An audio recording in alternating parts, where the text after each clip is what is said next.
Salmos 37, versículo 5.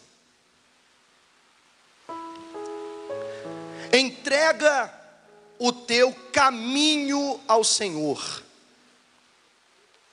confia nele, e o mais Ele fará. Entrega o teu caminho ao Senhor, confia nele, e o mais Ele fará. Bem, o que é o teu caminho? O teu caminho são os teus desígnios, os teus propósitos e projetos de vida. Onde você quer chegar, o que você quer fazer, o que você quer trilhar. Esse é o teu caminho. Se você lê o Salmo 37, que é um salmo de Davi, você vai perceber que esse salmo não foi escrito para pessoas perversas, mas ele foi feito, escrito para pessoas justas, pessoas que andam no caminho certo. Tanto que ele começa dizendo: não te indignes por causa dos malfeitores, nem tenhas inveja dos que praticam iniquidade. Então ele está falando com pessoas que praticam a verdade, pessoas que andam no caminho certo. Entregar o seu caminho, ou o seu propósito, o seu desígnio, não é apenas levantar a mão e dizer: Senhor, eu entrego a Ti a minha vida, entrego a Ti o meu futuro. Não, não se trata de uma declaração verbal. É muito mais profundo do que isso. Porque logo ele diz: confia nele, e o mais ele fará. O que é o mais? O mais é aquilo que está além do que nós podemos fazer. Na cabeça de muitas pessoas, Deus tem que fazer tudo por elas, mas elas nada têm que fazer, apenas orar e confiar e esperar. Mas aqui não está escrito e tudo ele fará. Está escrito e o mais.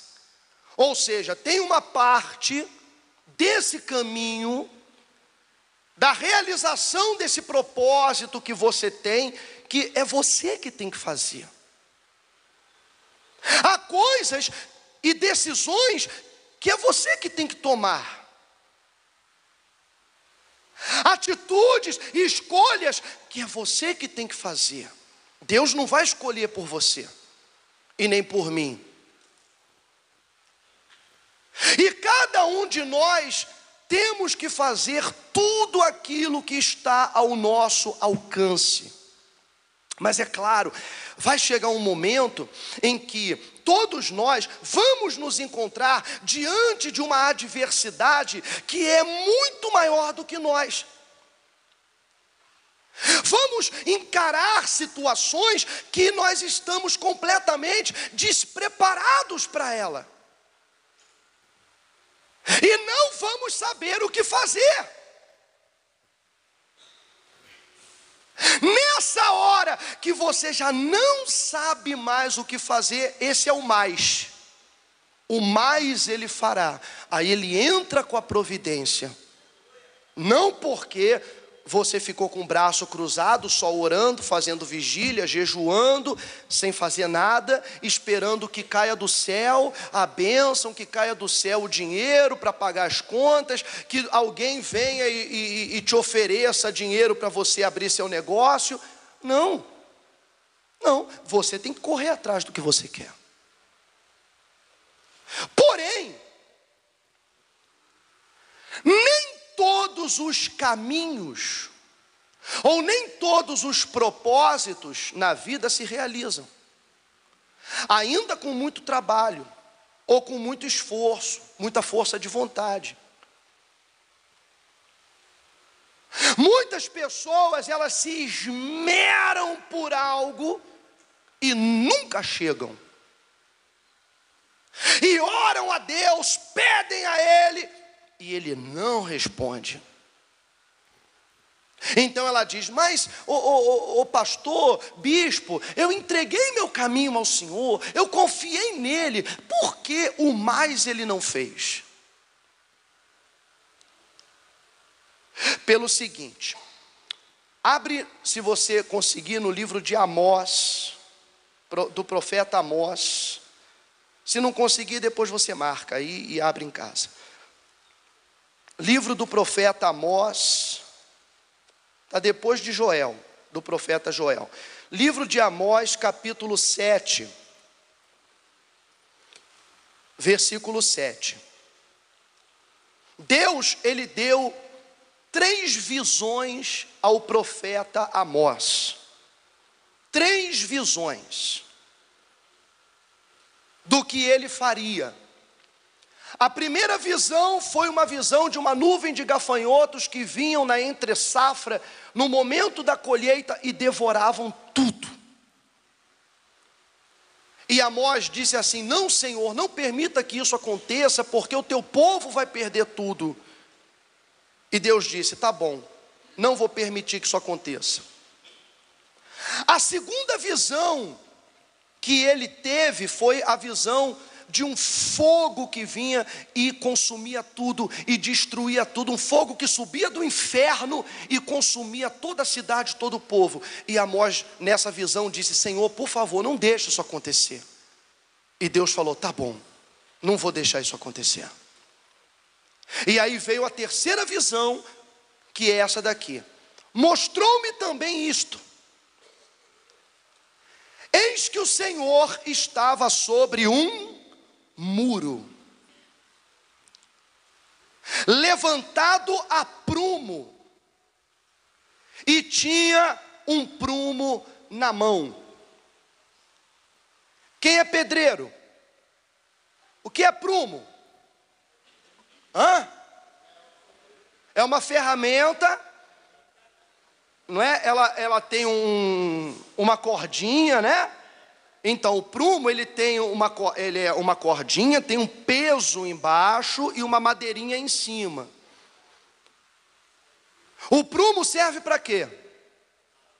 O que é aprumar? Alinhar. Aprumar é o quê? Alinhar. Alinhar como? Verticalmente. Verticalmente, ou seja, de cima para baixo, de baixo para cima. Isso é o vertical. Verticalmente, alinhar verticalmente. Então ele teve a visão de um muro levantado a prumo. O que sugere um muro? Uma construção. A nossa vida continuamente, desde que nós nascemos, ela vai em construção. Então na nossa vida, nós construímos relacionamentos, construímos amizades, construímos patrimônio, construímos família, nós construímos caráter. Tudo é fruto de uma construção. Essa construção é também o seu caminho. Entrega o seu caminho ao Senhor, confia nele, o mais ele fará. Esse muro, essa construção também é o seu caminho, o meu caminho, o que eu estou construindo. Então ele disse, ele tinha um prumo na mão, tinha essa ferramenta que alinha. O prumo, ele tem, quando é colocado no muro, na construção, a linha tem que descer perfeitamente paralela a um muro. Ela não pode nem estar muito afastada e nem estar muito encostada. Porque se ela estiver muito encostada, é porque ele está inclinando para um lado. E se ela estiver muito afastada, é porque ele está inclinando para o outro lado. Então o prumo é para manter o alinhamento e aquilo ali crescer perfeito. E não adianta esperar construir tudo para depois colocar o prumo. Porque se depois que construiu, você vai colocar o prumo e vai ver que o negócio está ruim, você vai ter que derrubar tudo. Tudo que construiu, a família que foi construída. Por isso tem famílias que se destroem, se desfazem, casamentos que se desfazem, porque não estão alinhados. Foram construídos sobre a paixão, sobre a emoção. As pessoas, elas têm filhos, mas não projetam esses filhos. Simplesmente os têm. Como os coelhos. O coelho não pensa, os animais não pensam. Eles agem por instinto de procriação. A cada tempo que passa, a cada geração, parece que o ser humano se animaliza mais. Em lugar de desenvolver a sua inteligência, as suas habilidades, as suas capacidades, o seu raciocínio, o seu discernimento, parece que há uma regressão na humanidade que faz as pessoas se tornarem piores, agirem mais por instinto. Já expliquei para vocês o instinto da raiva, o instinto da ira, da mágoa. Uma mãe deixa de falar com um filho porque ficou magoada com ele. O filho deixa de falar com o pai, ou deixa de falar com a mãe, porque ficou com raiva, ou ficou magoado porque o pai foi embora, ou porque se separou.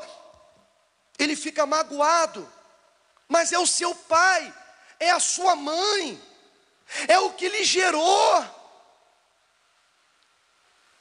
Vai esperar que ele morra, para depois ir no enterro com remorso e dizer: ai, que burro que eu fui. Mas podia ter deixado de ser burro há muito mais tempo, podia ou não podia?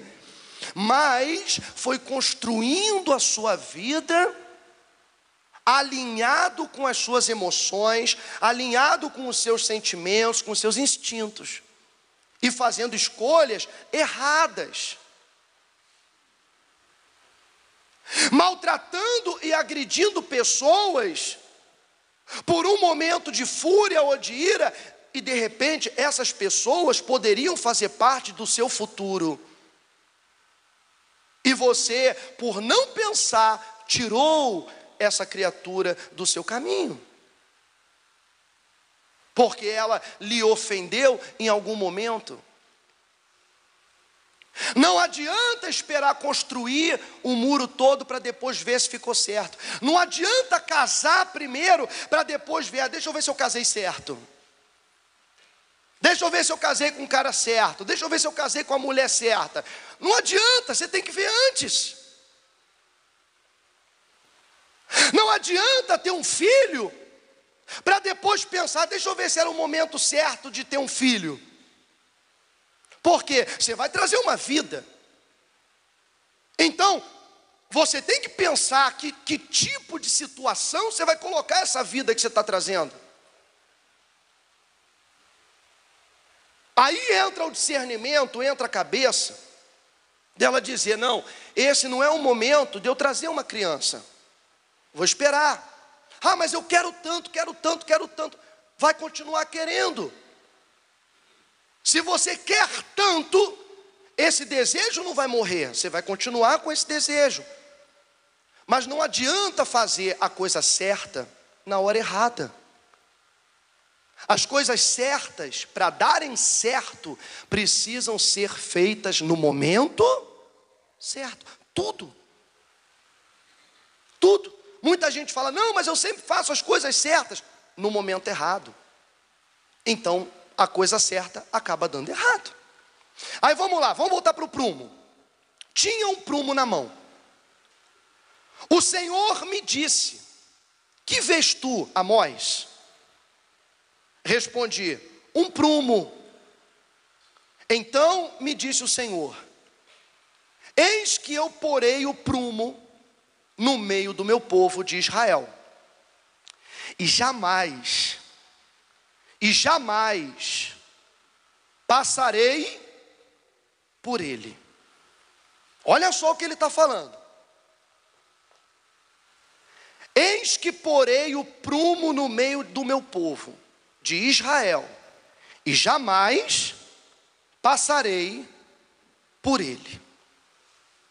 Ou seja, eu não vou passar pelo meu povo, porque ele já sabia que no momento em que pusesse o prumo, isso ia revelar que Israel não estava alinhado.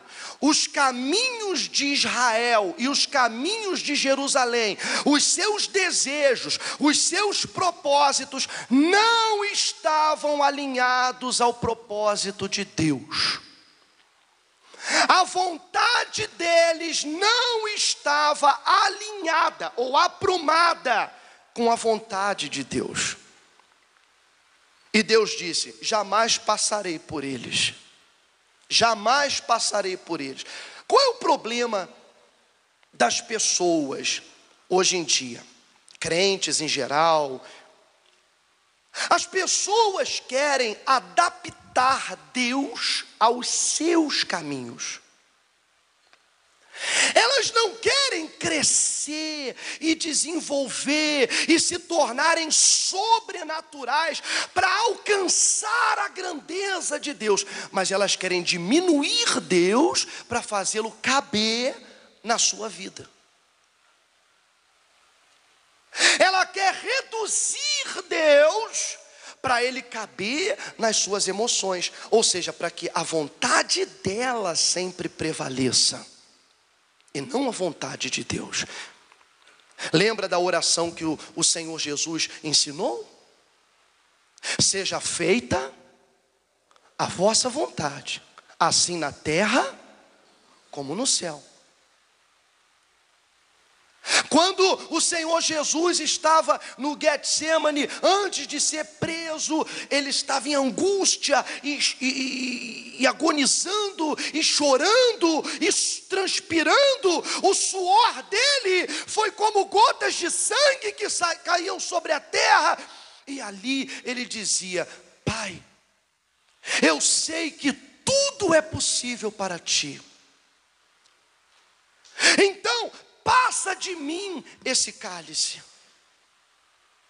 contudo que não seja feita a minha vontade, e sim a tua. Olha o que é estar ou querer estar alinhado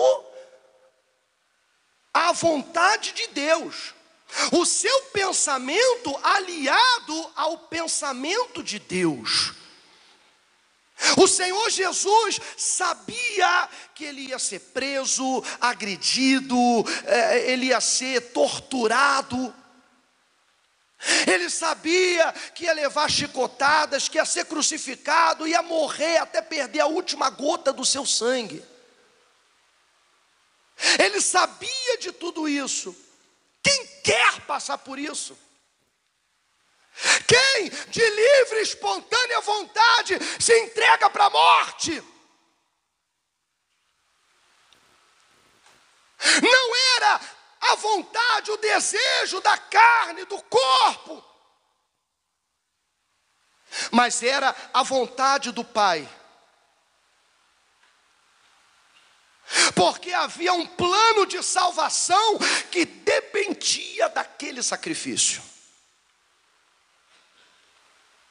Ele precisava levar sobre si o castigo que era para nós. O castigo que nos traz a paz estava sobre ele. E pelas suas chagas ou pelas suas pisaduras fomos curados. Então ele precisava passar por aquilo.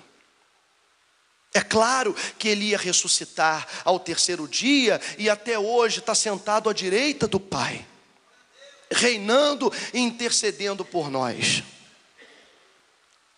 Mas o passar por aquele momento, por aquelas horas de aflição, aterrorizava qualquer um, e também a Cristo. Mas ele disse que não seja feita a minha vontade, e sim a sua. Ainda que doa, ainda que eu chore, ainda que eu sofra, eu sei que depois disso eu vou ser glorificado. Então ele alinhou, estava alinhado com o Pai. O Pai podia colocar o prumo, e o que o Filho construiu estava aprumado, estava alinhado. Quando o seu pensamento não está alinhado ao pensamento de Deus, ele diz: jamais passarei por você, jamais passarei pela tua casa, jamais passarei pelo teu casamento, jamais passarei pelo teu trabalho, jamais passarei por você. Mas como é o pensamento de Deus? Abre em Isaías 55.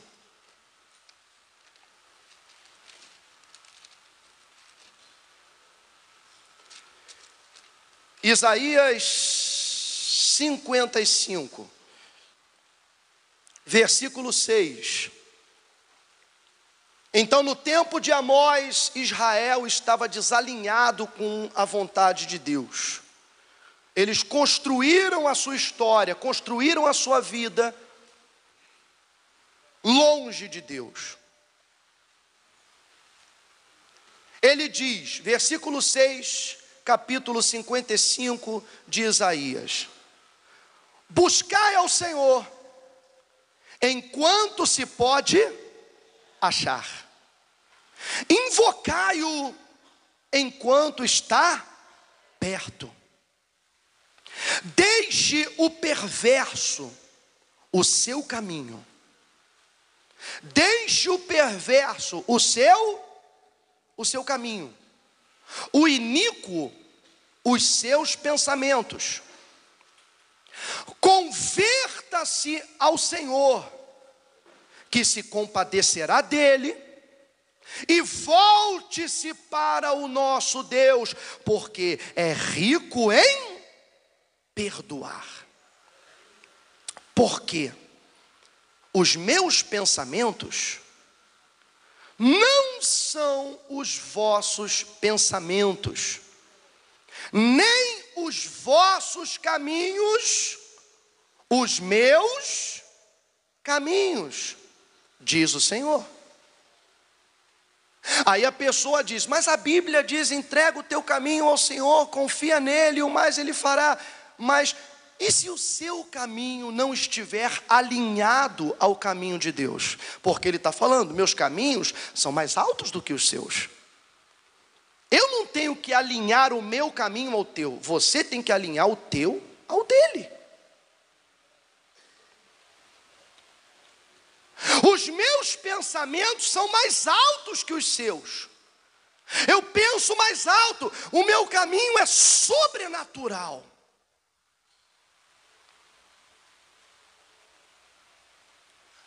A pessoa, ela entrega o seu projeto a Deus, mas aquele projeto ou aquele desejo não está alinhado com a vontade dele. Vamos lá, deixa eu te dar um exemplo. A mulher crente tem um problema sério no seu casamento. Muitas brigas, o marido não lhe trata bem, não lhe dá amor, não lhe dá atenção, é muito estúpido, muito grosso. E ela conhece um outro homem, que se torna seu amigo, confidente, que lhe ouve. O marido não escuta, mas esse amigo escuta. Esse amigo, ele dá atenção, esse amigo é excelente, esse amigo é compreensivo. E de tanto desabafar com esse amigo, nasce no seu coração um sentimento.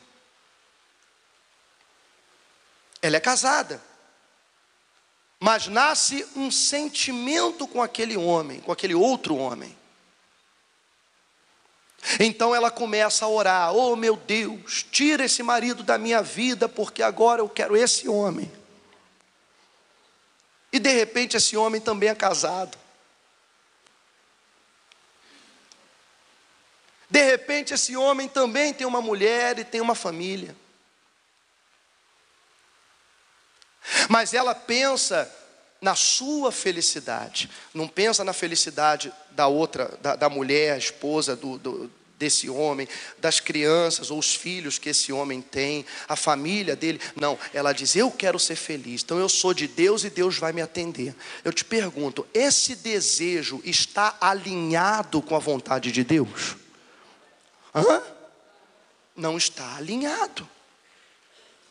Se não está, ele vai atender essa oração? Claro que não. Mas aí ela diz: não, mas está escrito, entrega o teu caminho ao Senhor, confia nele, o mais ele fará. Então ele vai fazer esse homem se separar dela, ele vai fazer esse meu marido ir embora ou morrer, sei lá, ele vai fazer. Mas não está alinhado com o desejo, com a vontade de Deus. Então não adianta entregar esse caminho ao Senhor, porque ele não vai fazer o mais. Ele põe o prumo e diz: não, o que você está querendo construir não está alinhado com esse prumo. O prumo é a vontade dele, a vontade de Deus. Não está aprumado, então não vou ajudar, não vou abençoar. Por isso ele fala: converta-se ao Senhor. Ou seja, alinha o teu projeto, o teu pensamento, os seus pedidos, o seu desejo, a sua vida. Alinha tudo isso com a vontade de Deus. Não construa longe do prumo, afastado do prumo. Não, você tem que construir alinhado com a vontade de Deus. Construir sua família, seu casamento, seu trabalho, sua vida espiritual. Até vida espiritual as pessoas constroem desalinhadas com Deus. Muitas pessoas frequentam as igrejas, mas elas não têm espiritualidade. O que elas têm é religiosidade. Infelizmente, me dói ter que dizer isso, mas é mais de 90% de crentes são religiosos e não espirituais. Por isso existem tantas disputas dentro de igrejas, tanto egoísmo, tanta vaidade. Por isso que existe tanto eu faço, eu sou, Deus é comigo. Por isso existe tanto egos inflados, de pastores, bispos, discípulos, diáconos, obreiros, porque é sempre a vontade deles que prevalece, mas não saem da igreja. Eles continuam praticando os rituais, fazem parte de um grupo de oração e um quer orar mais alto que o outro, quer fazer melhor do que o outro. Fazem parte de um grupo de louvor e um quer ser o principal, então faz de tudo para o outro sair fora. Mas diz: não, mas eu canto para o Senhor, eu canto. Não, ele canta para si, ele é religioso, ela é religiosa, não é espiritual. Porque o espiritual, a pessoa espiritual, ela está alinhada a Deus, porque Deus é espírito. Deus é espírito e os seus adoradores o adoram em espírito. Não é em religiosidade nem na carne, mas é em espírito, alinhado com a vontade dele, anulando a sua própria, confiando que o caminho de Deus é mais alto que o meu. Então, por mais que eu goste do meu caminho, por mais que eu goste do meu plano, do meu projeto, o de Deus é melhor do que o meu. Então, por inteligência, eu vou no dele. Vou deixar o meu e vou para o dele. Porque o dele é melhor, o dele é muito maior, é muito mais alto que o meu. Isso é alinhar, se converter. E ele diz aqui: porque assim como descem a chuva e a neve, assim como descem a chuva e a neve dos céus, e para lá não tornam, sem que primeiro reguem a terra, e a fecundem, e a façam brotar, para dar semente ao semeador, e pão ao que come, assim será a palavra que sair da minha boca. Não voltará para mim vazia, mas fará o que me apraz. Quer dizer, vai cumprir o que é do meu prazer, da minha vontade, e prosperará naquilo para que a designei. Não adianta profetizar sobre a vida de uma pessoa que não tem os seus caminhos alinhados à vontade de Deus. Não adianta dizer para essa pessoa: tome posse, a sua vida vai mudar, seja curado, o seu casamento vai ser restaurado. Mas quando ela construiu, ela nem consultou a Deus, ela não alinhou.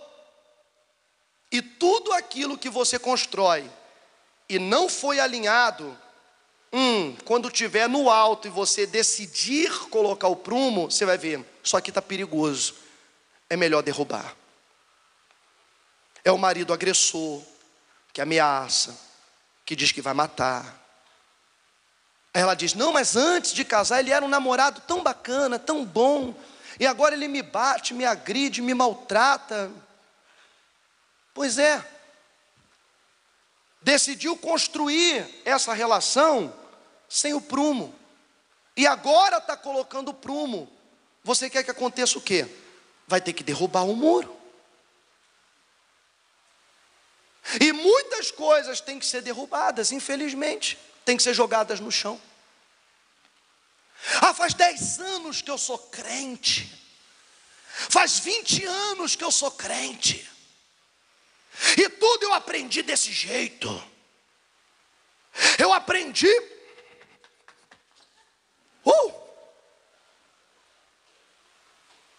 só no sapatinho de fogo, só no manto. Aprendeu desse jeito. Muito bem. Ela faz profecia, recebe profecia. Vai para a revelação, recebe revelação, faz revelação, tem sonho. Porque eu tive sonho. Eu quero saber o seguinte: qual é o resultado na vida dessa pessoa? Eu quero ver o resultado de tudo isso que ela faz na sua própria família. Como são seus filhos? Como é o seu casamento? Como é a sua saúde? Como é a sua vida espiritual? Não é à toa que a gente está enfrentando uma febre de suicídio entre pastores, diáconos, missionários, evangélicos, pentecostais. Pulando de ponte, tomando remédio, se enforcando, se matando. Onde na história nós poderíamos pensar que um homem de Deus iria se enforcar?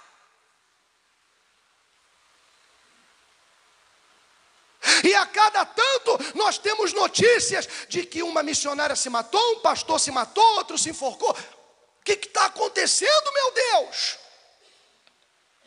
E muitos dizem: mas era um homem tão bom, um homem tão espiritual, um homem tão de Deus. Pois é que ele não sabia que ele construiu a sua vida espiritual desalinhado da vontade de Deus.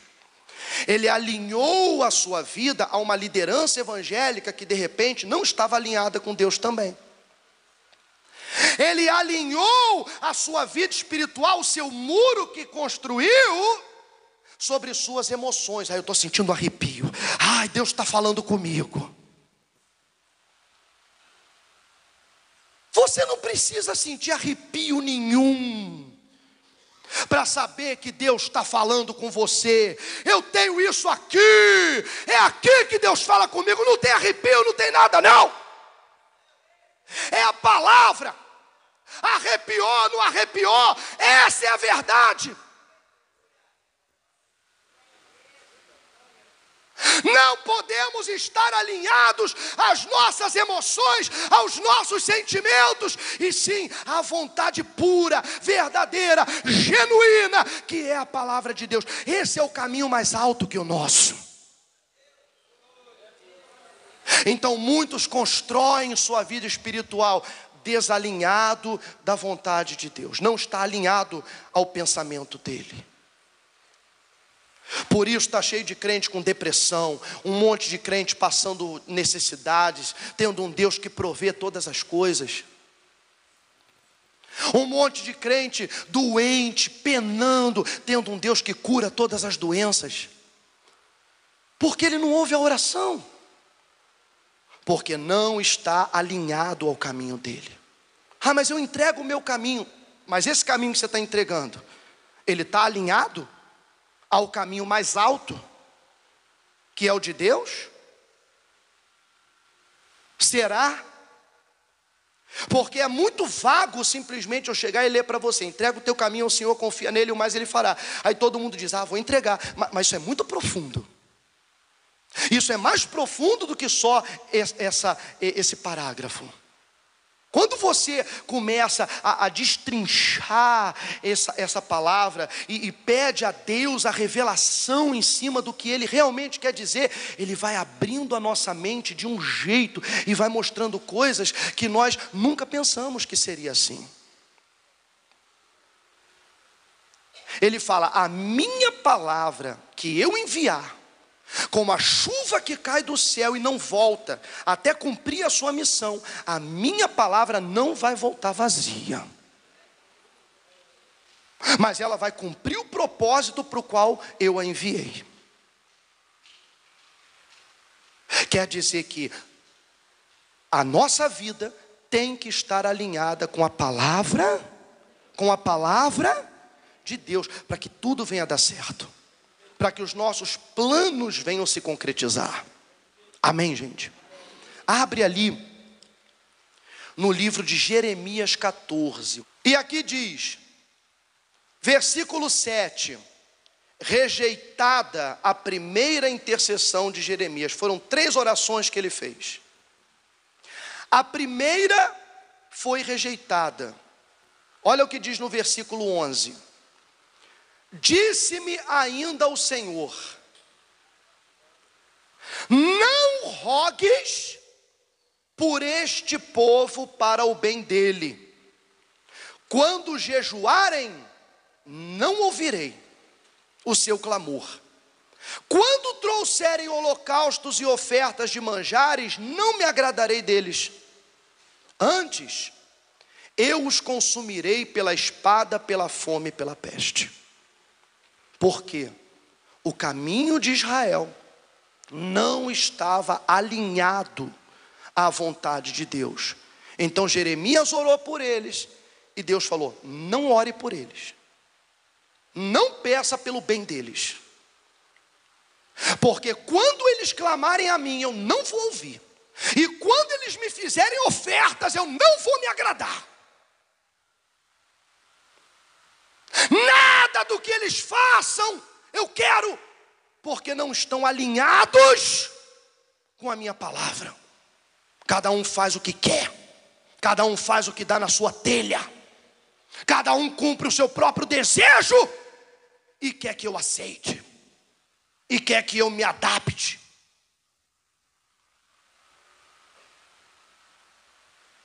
Querem torcer o prumo, querem torcer a vontade de Deus e fazer que o errado se torne certo. Ele disse: não rogues, porque eu não vou atender. No versículo 13 diz: rejeitada a segunda intercessão de Jeremias. Jeremias insistiu: não, mas eu vou continuar pedindo por esse povo. Vou continuar pedindo. Ele diz: então disse eu: Senhor Deus, eis que os profetas dizem: não vereis espada, nem tereis fome, mas vos darei verdadeira paz nesse lugar. Ele está tentando justificar os pecados, a idolatria, o engano que esse povo vivia, colocando a culpa nos profetas, dizendo, não, os profetas é que estão dizendo que não tem inferno, que eles não vão ir para o inferno, que uma vez salvo, salvo para sempre, porque é pela graça, então não precisa fazer nada, é só ir à igreja, aceitar Jesus e já vai para o céu. Os profetas têm ensinado errado para as pessoas.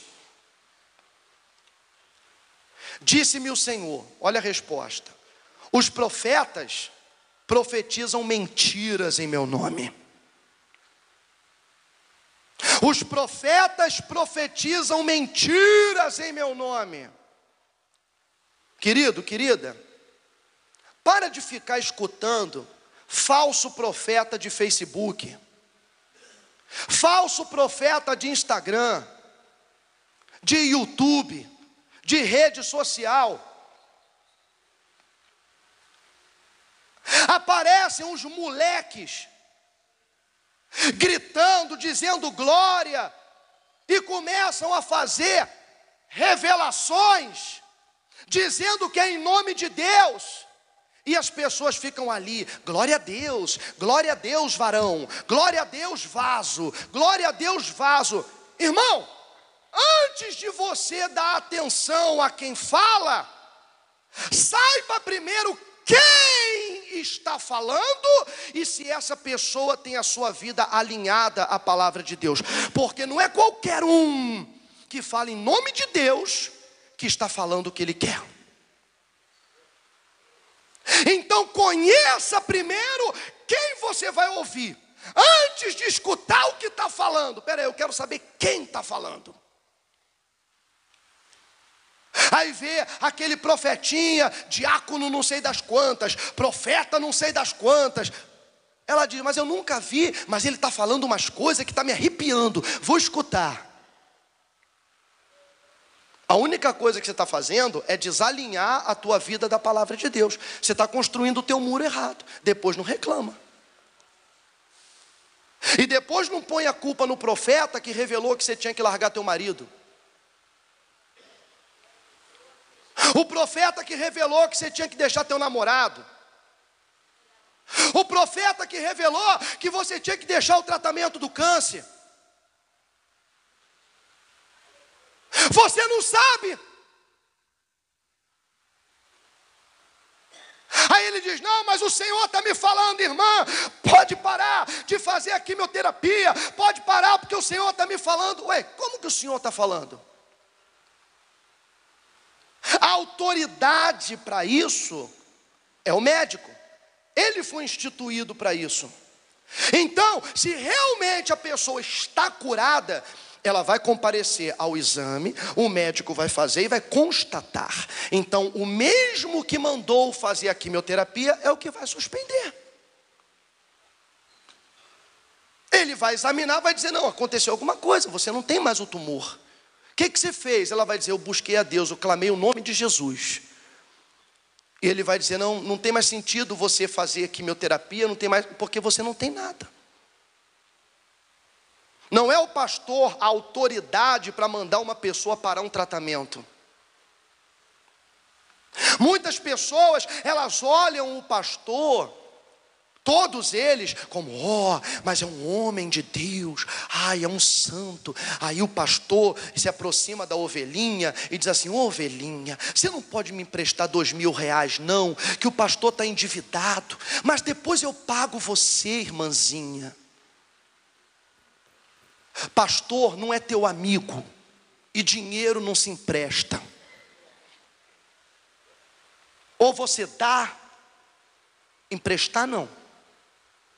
Quem pede emprestado não tem intenção de te pagar, porque se a pessoa está toda amarrada aí, não tem dinheiro para ela, tu acha que ela vai conseguir? Ela é toda enrolada. Ela diz, não, mas é um pastor. Querida, se ele está vindo te pedir dinheiro é porque ele é um cara enrolado. Ele pode ter o cargo de pastor, pode ser o título de pastor, mas é um cara enrolado. Ele se meteu na confusão, ele se meteu no problema, ele é enrolado. Aí depois a pessoa quer sair da igreja. Eu não vou mais na igreja porque aquele pastor, eu deixei de pagar minhas contas porque ele disse que ia pagar. Ele não é um homem de Deus. Mas você devia saber disso antes. Você devia saber disso antes. O homem de Deus, ele não vai chegar para você e vai ficar te pedindo dinheiro emprestado. A oferta que um homem de Deus pede é no altar, no espírito, para ajudar a obra de Deus, no geral, vai geral. Você que pode, vem aqui. Você que tem condição, vem aqui. Agora, chamar no pé do ouvido, ligar no telefone: ô irmã, você não pode doar 5 mil reais não, irmã? Você não pode doar 10 mil reais, irmã? Esse sujeito é enrolado. Não vai na conversa dele não. Isso aí é um mercenário, disfarçado de homem de Deus. Isso é um mercenário. Acontece com as pessoas, mas elas não comentam, elas não denunciam. Sabe o que elas preferem fazer? Sair da igreja, sair da presença de Deus com raiva. Porque ela diz: se o pastor faz isso, pois é, mas ele não está alinhado com a palavra de Deus, e ela está ouvindo alguém que não está aprumado, que não está alinhado. Aí foi colocando a culpa no profeta. E diz assim: os profetas profetizam mentiras em meu nome. Nunca os enviei, nem lhes dei ordem, nem lhes falei. Visão falsa, adivinhação. Irmão, vamos ter um culto de revelação essa noite. O Senhor vai revelar. Adivinhação. Deus está falando: eu não mandei ele falar isso. Adivinhação, vaidade e o engano do seu íntimo são o que eles vos profetizam. Portanto, assim diz o Senhor acerca dos profetas, que profetizando em meu nome, sem que eu os tenha mandado, dizem que nem espada nem fome haverá na terra. A espada e a fome serão consumidos, esses profetas. Quer dizer, eles vão ser os primeiros a ir para o inferno. É isso que ele está falando. Vão ser os primeiros a irem para o inferno. O povo a quem eles profetizam será lançado nas ruas de Jerusalém, por causa da fome e da espada. Não haverá quem os sepulte. A ele, as suas mulheres, a seus filhos, a suas filhas, porque derramarei sobre eles a sua maldade. Olha o que Deus está falando: vão colher o fruto do seu próprio caminho. Ele não diz: eu vou castigar, vou maltratar. Não, ele diz: eu vou derramar sobre eles a sua própria maldade. Eles fizeram a maldade e eles vão sofrer pela sua própria maldade. Ele diz: eu vou jogar esses profetas no inferno, e o povo que seguiu eles vai junto. Ou seja, não há desculpa da pessoa dizer assim: mas eu fui enganada pelo meu pastor. Eu tenho a verdade. Jesus disse assim: olha, o Espírito do Senhor, Ele vos guiará a toda a verdade. É que as pessoas não querem a verdade. Elas querem alguém que fale bonito, alguém que conte piadas. Ela quer alguém que seja artista, que seja estrela do evangelho. É isso que ela quer. Ela não quer a verdade. Não importa se o estrelinha está falando um monte de baboseira, mas ela diz: ai, que maravilha, estou todo arrepiado.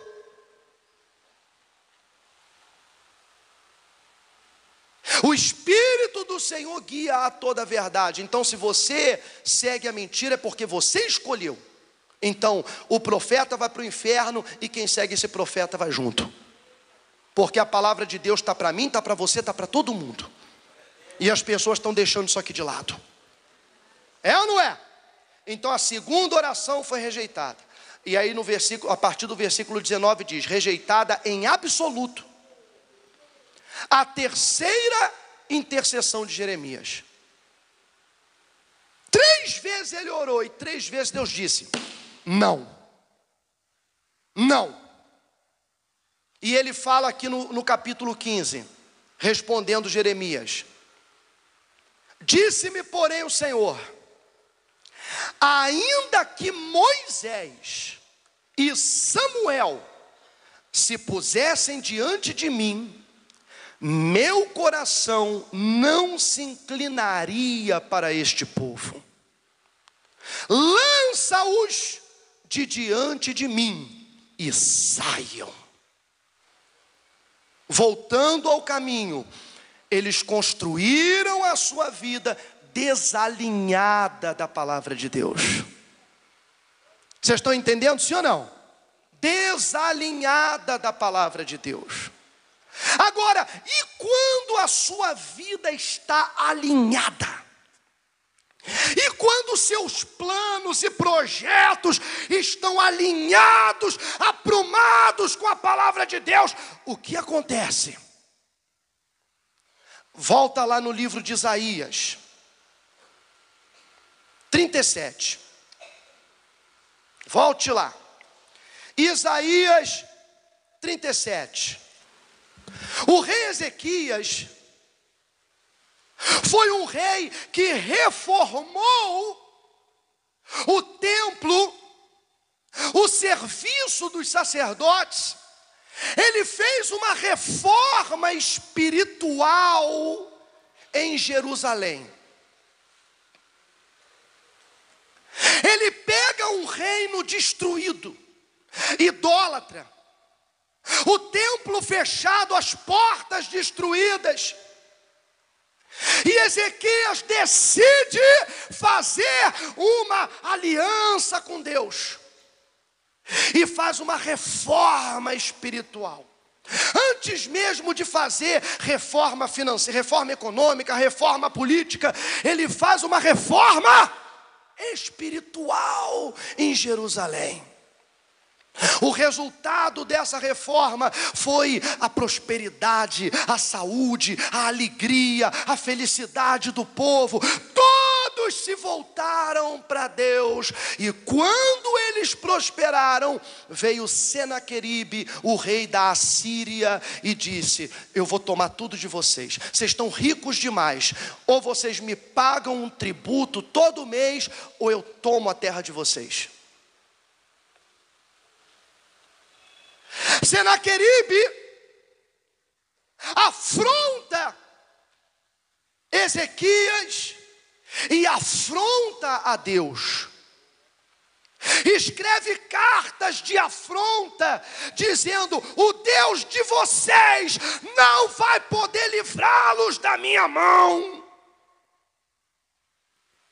Não engane vocês esse rei Ezequias, dizendo que vocês não vão ser destruídos, porque os deuses das outras nações não puderam protegê-las de mim. Qual é o Deus que vai conseguir fazer isso? E Senaqueribe era poderoso na terra. O que fez Ezequias? Orou a Deus. Porque o propósito de Ezequias estava alinhado ao de Deus. Preste atenção. Tendo Ezequias, versículo 14, capítulo 37. Tendo Ezequias recebido a carta das mãos dos mensageiros, leu-a então, subiu à casa do Senhor, estendeu-a perante o Senhor, estendeu a afronta, entregou o seu caminho ao Senhor. Ele estava entregando o seu caminho ao Senhor. Estendeu-a perante ele e orou ao Senhor dizendo: ó Senhor dos exércitos, Deus de Israel, que estás entronizado acima dos querubins, tu somente és o Deus de todos os reinos da terra. Tu fizeste os céus e a terra. Inclina, ó Senhor, os ouvidos e ouve. Para Jeremias, ele disse: ainda que Moisés e Samuel clamasse por esse povo, eu não me inclinaria para eles. Mas Ezequias estava alinhado com a palavra de Deus. Então ele disse: ao Senhor, inclina, ó Senhor, os ouvidos e ouve. Abre, Senhor, os olhos e vê. Ouve todas as palavras de Senaqueribe, as quais ele enviou para afrontar o Deus vivo. Verdade é, Senhor, que os reis da Assíria assolaram todos os países e suas terras, e lançaram no fogo os deuses deles, porque deuses não eram, senão obra de homens, de mãos de homens, madeira e pedra. Por isso os destruíram. Agora, pois, ó Senhor, nosso Deus, livra-nos das suas mãos, para que todos os reinos da terra saibam que só tu és o Senhor. Olha o que é uma oração alinhada com a vontade de Deus. Eu quero que o Senhor me dê a vitória, não para que eu me glorifique ou para que eu diga que eu sou bom. Eu quero que o Senhor me dê a vitória para que todos os reinos vejam que só o Senhor é Deus.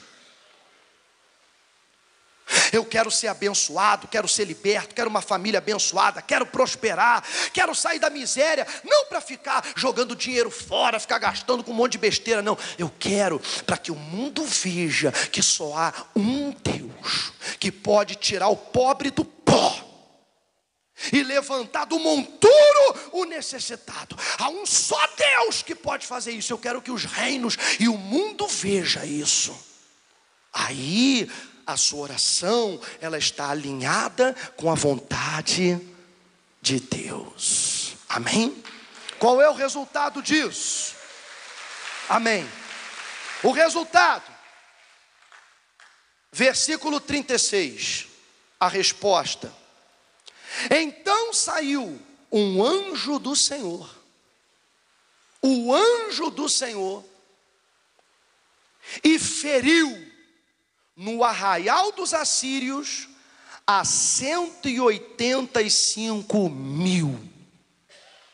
E quando se levantaram os restantes pela manhã, eis que todos estes eram cadáveres. Retirou-se, pois, Senaqueribe, rei da Assíria, e se foi. Voltou e ficou em Nínive. Olha o resultado de uma oração alinhada, um caminho alinhado, um propósito alinhado com a palavra de Deus. O mais ele fará. O mais ele fará. O que foi o mais? Ele enviou o seu anjo. Esse anjo matou 185.000 soldados. E quando o restante acordou de manhã, só tinha cadáver espalhado por todo lado. O rei da Assíria, que era o rei poderoso da terra, voltou para a sua cidade, voltou para Nínive, e lá ele foi adorar na casa do seu Deus.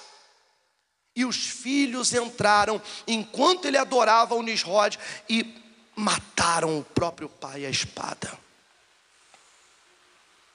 Deus deu a vitória, o mais ele fará. Entrega o teu caminho ao Senhor, confia nele e o mais ele fará. O que é o mais? Aquilo que você não pode, aquilo que você não consegue, aquilo que Ezequias não podia, Deus fez, porque o caminho dele estava alinhado à vontade de Deus. Então, como o caminho de Deus é mais alto que os nossos, Deus mandou do alto o seu anjo que fez o trabalho para ele. Amém? E qual foi o trabalho de Ezequias? Confiar. Porque tudo que ele podia fazer, a reforma espiritual ele fez, a reforma do templo ele fez, as ofertas, a aliança com Deus ele fez. Tudo que ele tinha que fazer, ele fez. E o mais? Aí Deus fez o mais. Amém? Entrega o teu caminho ao Senhor, confia nele e o mais ele fará. Diga graças a Deus. Fique de pé no seu lugar em nome de Jesus.